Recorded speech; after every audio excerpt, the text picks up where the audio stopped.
नमस्कार मु अभय नायक आम कथा हेबा कार्यक्रम आजिर आलोच्य विषय होछि बौलो हेबी नाही बाहा।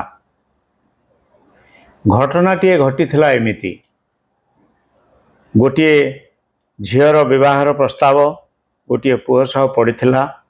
पुओ आईटी रे टीसीएस रे चाकरी करिछि। 2-3 वर्षर प्रोजेक्ट काम सारी फेरिछि जर्मन रु। झीटी बीटेक और एमबीए पर चाकरी करिछि बैंक रे मुंबई रे। जीवा आसवा लागिला देखा चाहा हैला। पुओर बापा माँ देखिले हाँ मारिले। पुओ निजे देखिला 21 दिन समय नहीं हाँ मारिला राजी अच्छी कहला। पुओ घर भाई बंधु झील घर भाई बंधु देखा साक्षात घर बर देखा सरिला। समस्ते राजी परस्पर सहावस्थान क्षमता बा कंपाटिबिलिटी जानिबा पई फोन रे कथबार्ता जारी रखिले उभय पुओ और झील। पुओ ना न कहबार भी बेले बेले नकारात्मकता देखैला। एथर झीर बापा माँ पुओ को एकांत रे पचारिले तांको घरे। पुओ हाँ मारिला आगेबा को कहला। जातक पड़िथिबा थिला राजजटक सबु कथा एथर छेड़िला। निर्बंध और रिंग सेरिमनी एवं विवाह तारीख ठीक हैला। होटेल और विवाह मंडप एवं कैटरिंग वाला को अग्रिम दियागला। निमंत्रण पत्र छापिबा पई अग्रिम दियाहला। निर्बंध तारीख पाखे आसीबारु कपल रिंग किणा हैला। पुओ आंगुल रे माप करागला। कथा अनुसार निर्बंध और रिंग सेरिमनी ड्रेस पई टंका दियागला पुओ को तांको घरे से निजे रखिले। निर्बंधर दिन आगरू झील आसिला मुंबई रु। पुओ झील कथा हुई स्थिर कले कथा हेबे सामना सामनी भुवनेश्वर रे। ताहा ही हैला। भुवनेश्वर रे एक कॉफी बार रे उभय परस्पर सह प्राय 3 घंटा कथा हेले। से माने कौन कथा हेले केजाणी। पुओ फेरिला तांको घर को झील फेरिला निज घर को। उभय कहिले बौलो हेबी नाही बाहा। अतएव निर्बंधर अव्यवहित पूर्वरु विवाहर भांगीगला। द्वितीय घटना आउ टिके आगो को जाइछि। पुओ आईटी कंपनी बेंगालुरु रे अछि। पुओ झील बाहाघर होईगला। अष्टमंगला परे पुओ कहिला झील को तुमे जे बापा माँ बहुत पसंद करती सेमानंको कहिबा हेतु मु बाहा होईछि। सेमानंकर सेवा करिवा पई तुमे तांको पाखरे थाओ। मु चाकरी क्षेत्र को जाउछि। गुइंदा सूत्ररु जना पड़िला पुओ बेंगालुरु रे आउ जण को रखिछि। स्वामी स्त्री परी गोटे फ्लाट रे रहुचंती। झील पाखरे अन्य उपाय ही नथिला। डाइभोर्स बा विवाह विच्छेद हैला विवाहर 6 मास भितरे। तृतीय घटनाटी एमिति थिला। पुओ डाक्तर झील अध्यापिका। बाहाघर होईगला। पुओ कलाहांडी रे झीलर पोस्टिंग कोरापुट रे। चाहू चाहू झीलटीए जन्म हैला। झीलर पोस्टिंग स्थान को क्रमशः जीवा कमई देला पुओ। कथबार्तार आकर्षण और संवेदनशीलता भी कमिला। झील बदल होई फेरी आसिला भुवनेश्वर। पुओ फेरिला कटक। पुओ जड़े स्टाफ नर्स सह द्वितीय विवाह कला जदिओ प्रथम सह आनुष्ठानिक विच्छेद हुई नाही। एमिति अनेक घटना घटुछि। विवाह जहाँ आम समाजर सर्वपुरातन सामाजिक अनुष्ठान एवं एक पवित्र बंधन आजिकाली कथा कथा के भांगी जाउछि। केउठी बाहाघर पूर्वरु तो केउठी बाहाघर परे आउ केउठी पिला पिलाई हेबा परे विवाह विच्छेद होउछि। अर्थात पुओ झील विवाह पूर्वरु परस्पर सह सहावस्थान क्षम होई पारु नाहंती। एपरिकी विवाह परे उभयंकर सहावस्थान जारी रही पारु नाही कौनसी ना कौनसी कारणरू जेउथिपाई विवाह विच्छेद घटुछि। यह एक परिवर्तित परिस्थिति को इंगित करुछि। भारतीय समाज रे विवाह एक अति गुरुत्वपूर्ण अनुष्ठान जहाँ परिवार स्थापन भित्ति स्थापन करिथाए। स्थल विशेष रे संप्रदाय भित्ति रे गोष्ठी बा धन आधार रे विवाहर तरीका बा प्रथा फरक होई पारे। मात्र विवाहर गुरुत्व कौनसी समुदाय बा समाज रे कम हुई नाही। 3 पीढ़ी तलर कथा मने पकांतु। जेजेमा कहिबा अनुसार से जेतेबेले बाहा होई आसीथिला सेतेबेले समाज रे झियो मानकर पढ़िबार सुजोग नथिला। बाहाघर पूर्वरु झियो पुओ को देखिबार बा कथा हबार संभावना भी नथिला। समाज एते रक्षणशील पुरुष कैन्द्रिक थिला जे झील मानू तांको स्वामीर ना धरिबा को भी मना कर दिया जाइथिला। बापा माँ स्थिर करिथिबा पुओ सह बाहा कराई झील को विदा कर दिया जाउथिला शाशुघर को। बेले बेले शाशुघर गाँ ना बा पूरा ठिकणा जना नथिला झील को। खूब बेसी से जानिथिला नई सेपारी गाँ रे। परंपरा रे कथा भी कही दिया जाइथिला जे झीर बापा माँ झील घरे खाई परिबे नाही, खाइले नरक भोगिबे। एणु झील घर को जीवार संभावना कम, झीर भलमंद बुझिबार सुजोग मध्य नाही। से समय भी जड़े खूब कम बयसर सेतेबेले सर्वनिम्न विवाह बयस स्थिर नथिला। एणु कम बयस झील मानू विवाह करा जाउथिला। कम बयसर अशिक्षिता झील बहु होई शाशु घरे काटुथिला।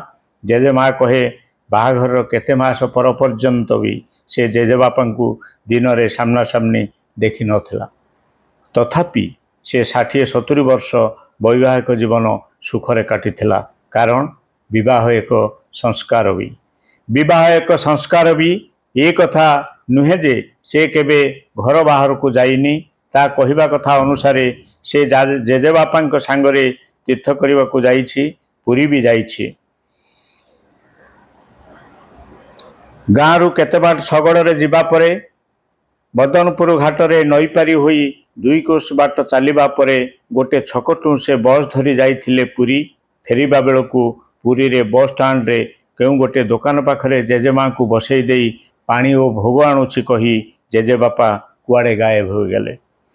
बहु समय जीवारु एकुटिया स्त्री लोकटी एते समय बसिथिबा देखी बहु लोक घेरी पचारिले। शेष रे पुलिस बाबू आसी पचारिला, तुम स्वामी को ना कौन? जीभ कामुड़ी पकईला पछे ना कही नथिला जेजेमा। तुमे केउठु आसीछ, कुआड़े जीव, गाँ ना कि पूरा ठीक भाव में मन पड़लानी। एणु कही पारिलानी। जेते लोक पुलिस वाला समस्त कहले सेपट को चल, मंदिर पाख को छाई को जाओ, नचेत से धर्मशाला को जाओ अपेक्षा करिवो। जेजेमा कहला नाई, मते एठी बसई दे जाइछंती माने मु एठू हलिबी नाही। से एठिकी आसीबे। सेया ही हला। 3 घंटा परे बेलर तरत हेबा बेलकू जेजेबापा फेरिले। कुआड़े जाइथिले केजाणी शेष पर्यंत जेजेमा जानी नथिला कि केबे जानिबाकू चेष्टा करि नथिला। कुआड़े जाइथिले, काहींकि विलंब हेला, गुरुत्वपूर्ण प्रसंग एठी नुहे।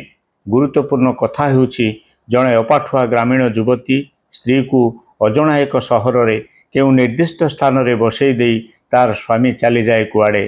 स्त्रीटी भरोसा करी अपेक्षा करि थाए जे तार स्वामी निश्चय फेरिबो। डेरी हेउ पछके स्वामी फेरे।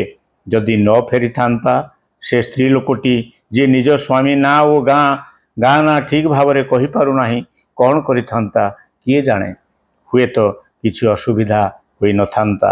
ये विश्वास परस्पर उपरे थाए। जेजेमा अमल रे ये गोटे कथा बा गप नुहे, सत कथा। एमिति अनेक घटना जेजेमा अमल रे परिवार रे घटु थाए, किंतु केबे किछि अघटन घटी नाही।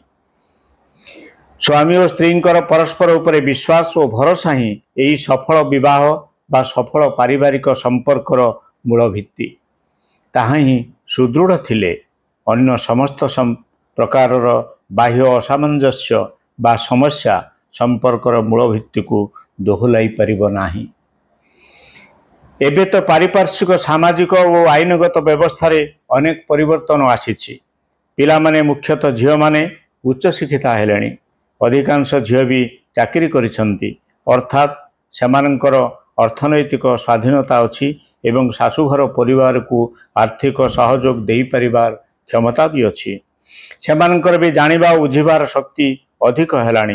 पुओ माने भी पूर्व भली केवल कृषिभित्तिक कार्य बा ग्राम्य परिवेश रे सीमित न रही उच्च शिक्षा लाभ करी देश विदेश रे चाकरी करिलेनी। एणु सेमानंकर बाहर जगत सह खोला खोली मिसिबा हेलानी, ज्ञान बढ़िलानी। यह स्वाभाविक। एपरी परिस्थिति रे जेहेतु उभय शिक्षित पिला परस्पर व्यक्तित्व, मतिगति, भलमंद, सुविधा असुविधा को अधिक आकलन करि परिबा कथा। यह हेले उभय परस्पर प्रति अधिक संवेदनशील होगा कथा। सही न्याय रे सेमानंक भितरे संपर्क अधिक निबिड़ और स्थायी होगा कथा। मात्र सेमिति हेउ नाही, बरं ଓଲଟା ହେଉଛି। ବାହାଘର ଆନୁଷ୍ଠାନିକ ଭାବେ ହେବା ପୂର୍ବରୁ ଭାଙ୍ଗି ଯାଉଛି। କେତେକ ସ୍ଥାନରେ ବିବାହ ପରେ ପରେ ହିଁ ବିଚ୍ଛେଦ ହେଉଛି। ଅନ୍ୟ କିଛି କ୍ଷେତ୍ରରେ ଓ ପରିବାର ପାକଳ ହେବା ପରେ ପୁଅ ଝିଅ ହେବା ପରେ ବି ବିଚ୍ଛେଦ ହେଉଛି। ଏହା ହିଁ ଚିନ୍ତାର କାରଣ। ଏହା ହିଁ ଏକ ବଡ଼ ଚିନ୍ତାର ବିଷୟ। ବିବାହ ସମ୍ପର୍କରେ ଆଉ କିଛି ପାର୍ଶ୍ୱ ପ୍ରକ୍ରିୟା ଏବେ ସମାନ୍ତରାଳ ଭାବେ ବଢ଼ୁଛି, ଯାହା ବିଷୟରେ ଆଲୋକପାତ କରିବା ବି ଜରୁରୀ। ଏଗୁଡ଼ିକ ହେଲା ପ୍ରାକ୍ ବିବାହ ଯୌନ ଉଚ୍ଛୃଙ୍ଖଳା ବା ଯୌନ ଉଦାରତା, ଲିଭ୍ ଇନ୍ ସମ୍ପର୍କ, ପ୍ରେମ ବିବାହ, ସମଲିଙ୍ଗୀ ସମ୍ପର୍କ, ପତ୍ନୀ ବଦଳ, ମହିଳା ସଶକ୍ତିକରଣ ଓ ପରିବର୍ତ୍ତିତ ଭୂମିକା। ବିବାହ ହେବା ପର୍ଯ୍ୟନ୍ତ ବ୍ରହ୍ମଚର୍ଯ୍ୟ ରକ୍ଷା କରିବା ଅର୍ଥାତ୍ ପୁଅମାନେ ନାରୀ ସଙ୍ଗ ବର୍ଜନ ଏବଂ ଝିଅମାନେ ଅନୁଡ଼ା ରହିବା ଆମ ସଂସ୍କାରର ଏକ ଅଂଶ। ବିବାହ ହେଉଛି ଏକ ସାମାଜିକ ଅନୁଷ୍ଠାନ ଯାହା ନାରୀ ପୁରୁଷଙ୍କୁ ପରସ୍ପର ସହ ଯୌନ ସମ୍ପର୍କ ରଖି ସ୍ୱାମୀ ସ୍ତ୍ରୀ ଭାବେ ରହି ବା ପରିବାର ଗଠନ ପାଇଁ ସାମାଜିକ ସ୍ୱୀକୃତି ଦେଇଥାଏ। ପ୍ରକାରାନ୍ତରେ ଏହା ନାରୀ ଓ ପୁରୁଷର ଯୌନ ବ୍ୟବହାରକୁ ନିୟନ୍ତ୍ରିତ କରିଥାଏ।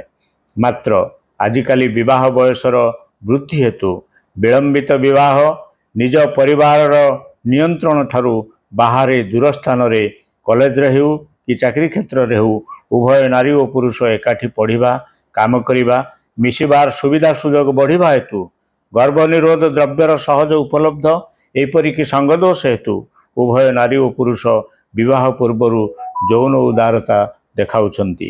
ଏହାର ଅନ୍ୟ କାରଣ ଗୁଡ଼ିକ ହେଉଛି ବିବାହର ମିଥ୍ୟା ପ୍ରତିଶ୍ରୁତିକୁ ସହଜରେ ଗ୍ରହଣ କରିବା, ଯୌନୋଦ୍ଦୀପକ ଛବି ଓ ଦୃଶ୍ୟର ଇଣ୍ଟରନେଟ୍ରେ ସହଜ ଉପଲବ୍ଧି, ନିଶାଦ୍ରବ୍ୟ ସେବନ, ପାଶ୍ଚାତ୍ୟ ଢାଞ୍ଚାରେ କ୍ଲବ୍ ବା ବାର୍ର ସୁଲଭ ଉପସ୍ଥିତି ଇତ୍ୟାଦି। ଯୌନ ଉଦାରତା ପାଇଁ ହେଉ ବା ଯୌନ ଉଚ୍ଛୃଙ୍ଖଳା ହେତୁ ହେଉ ରତିଜ ସୁଖର ଦୈହିକ ଆବଶ୍ୟକତା ବିବାହ ପୂର୍ବରୁ ମେଣ୍ଟି ଯାଉଥିବାରୁ ବିବାହ ପାଇଁ ଉଭୟ ଭାବଗତ ଓ ଶାରୀରିକ ଉତ୍କଣ୍ଠା ଆଉ ରହୁନାହିଁ ପିଲାମାନଙ୍କ କ୍ଷେତ୍ରରେ। ଏହାଠାରୁ ଅଧିକ ଘୃଣ୍ୟ କଥାଟି ହେଉଛି ଏପରି ଯୌନ ଉଦାରତା ଅନେକ କ୍ଷେତ୍ରରେ ଉଭୟ ପୁରୁଷ ଓ ନାରୀ ମଧ୍ୟରେ ବହୁ ସଂସର୍ଗ ବା ବହୁ ସମ୍ଭୋଗ ଅଭ୍ୟାସ ବା ଉତ୍ସାହ ସୃଷ୍ଟି କରିଥାଏ, ଯାହା ବିବାହ ପରେ ବି ବିବାହୋତ୍ତର ଯୌନ ସମ୍ପର୍କ ରଖିବାକୁ ଉତ୍ସାହିତ କରିଥାଏ। ଫଳରେ ପାରିବାରିକ ଶାନ୍ତି ଓ ସ୍ଥିରତା କ୍ଷୁଣ୍ଣ ହୁଏ ଏବଂ ବିବାହ ଭାଙ୍ଗିବା ଏପରିକି ବିବାହ ପରେ ବିଚ୍ଛେଦ ହେବାର ଏହା ମୁଖ୍ୟ କାରଣ ହୋଇଥାଏ। ଏହିପରି ଅନ୍ୟ କାରଣ ଗୁଡ଼ିକ ବିଷୟରେ ଆମେ ଆଗକୁ ଆଲୋଚନା କରିବା। କାହିଁକି ବାହାଘର ଏତେ ଶୀଘ୍ର ଭାଙ୍ଗୁଛି ଓ କାହିଁକି ଝିଅ କହୁଛି, ପୁଅ କହୁଛି ବୋଉଲୋ ହେବି ନାହିଁ ବାହା। ଆଜି ଏତିକି, ବାକି ଆରଥରକୁ। ନମସ୍କାର।